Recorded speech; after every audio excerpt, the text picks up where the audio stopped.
The Amistad Street Lab. The Yale School of Medicine's lab technicians clean the mice cages, feed the mice, and deal with supplies.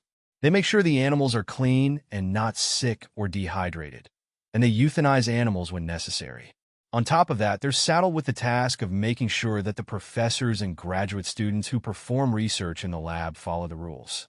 They have to reprimand researchers who forget to put on a gown when entering the lab, or who improperly injure an animal to get a DNA sample, for example.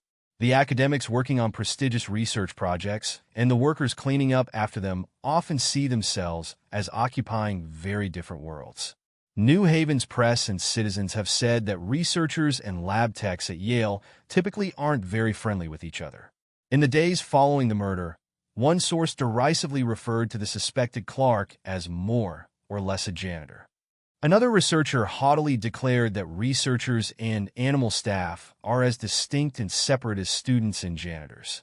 Another graduate student bragged to the New Haven Register that she barely says hello to the animal techs. She stressed that Clark had a low-level, low-skilled, low-paying position in what she insisted was not even a real lab but just an animal room. It's common for lab techs to chastise researchers. It's their job. But some researchers thought Clark was arrogant and domineering, too rigid in his enforcement of lab rules. They called him a control freak and scoffed at the stocky, tattooed high school graduate whose only power in life was in bossing them around as they carried out important, potentially life-saving work. A team leader reported him to his supervisor for being rude.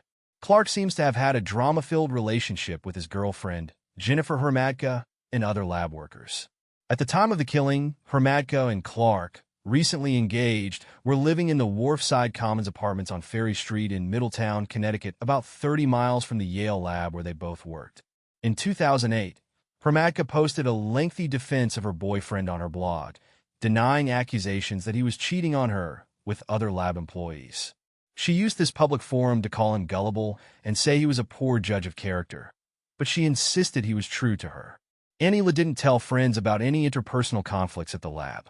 Authorities say they've ruled out the possibility that Clark and Lou had a sexual relationship, or that he was stalking her. They know that Clark was angry that Lou wasn't careful enough about maintaining her mouse cages. He'd already emailed her to complain about this. Her email records seem to show that she successfully smoothed over their dispute. But investigators think something must have gone wrong between researcher Lou and technician Clark on September 8th.